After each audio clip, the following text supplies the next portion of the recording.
they are suggesting that you may declare victory if the early numbers favor you. At what point will you declare victory? When there's victory. If there's victory, I think we'll have victory. I think the polls are, suppression polls, and I think we'll have victory, but only when there's victory. I mean, there's no reason to play games. There's no reason to play games. Victory's victory, guys. Victory's victory. It feels like Trump does nothing but play games. It's true. It's true. Speaking of Trump, did he not sound like garbage there? He sounds like garbage every time I hear him, but yeah, but no, he sounds worse than usual. I mean, his rhetoric always sounds like garbage, but if you're talking about, well, I mean, he just recently had coronavirus, supposedly, so he's probably not that well. He is an old person. And that's nothing against old people, but he's also unhealthy on top of being old. True. Like, his eating habits are pretty crap, let's be honest. What are you talking about? He's not eating a well-balanced diet. Wait. So eating a bunch of hamburgers and some Diet Coke, that's not good?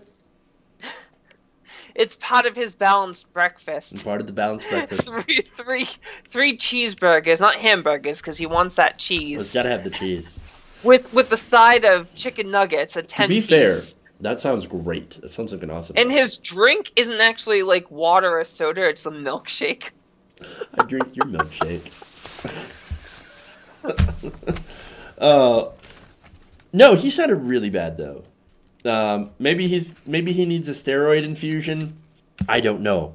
But focusing on what he was actually talking about though. Look, he has tried to prevent mail-in ballots from being counted. In fact, according to Axios, Trump told confidants that he would declare victory even if it only looks like he was ahead. So, if he ends up getting more electoral votes tonight before the mail-in votes are counted, then he's going to call it. And then what is everyone else going to do? You're going to have right-wing media. You're going to have Fox News. It's going to continue to pound it to head. Trump won, Trump won, Trump won. All the MAGA guys are going to be Trump won, Trump won, Trump won.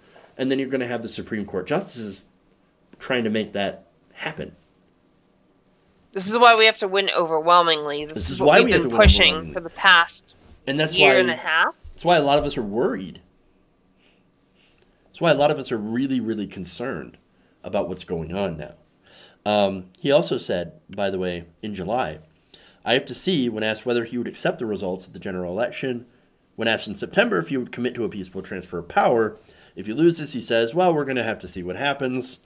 And Trump in August also said that if he loses, it would be because the election was rigged and stolen from him. In fact, here is the senior advisor to his campaign, Jason Miller, basically saying that as well.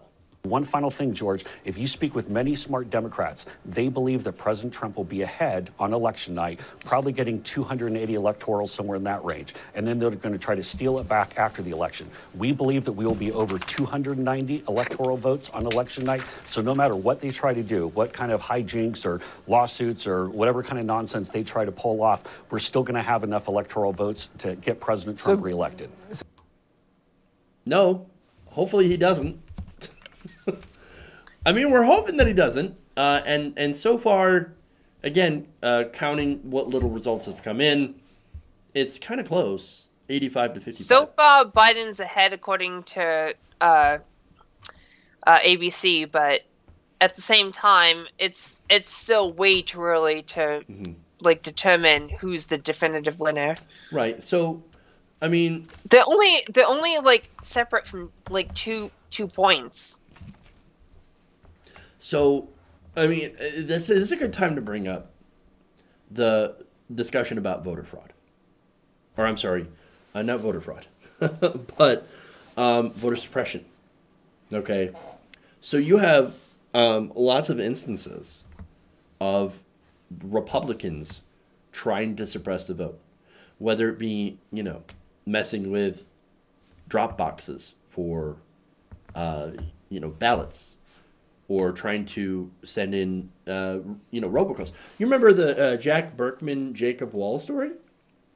Where those two Trump grifters basically had this robocall commissioned in order to tell people, like, if you mail in your ballot or something like that, then they're going to be able to come in and arrest you and get your warrants and all that stuff. And it was targeted towards these minority areas.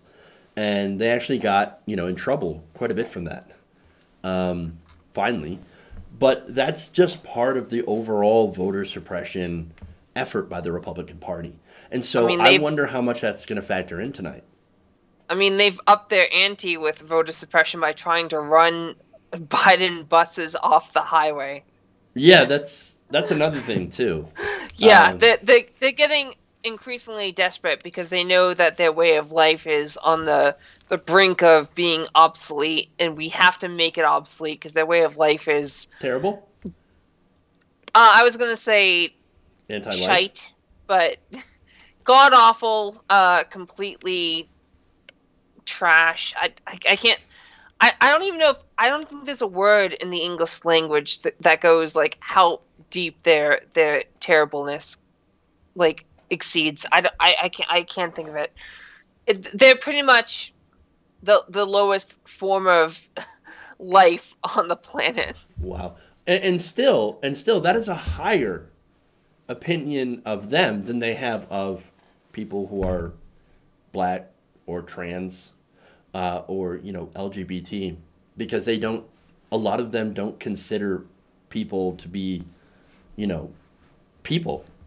If you enjoyed this video, please give us a like and share with your friends. You can subscribe and help out the channel by becoming a patron. It's patreon.com/Jeff Waldorf, or you can become a channel member as well by hitting the join button below.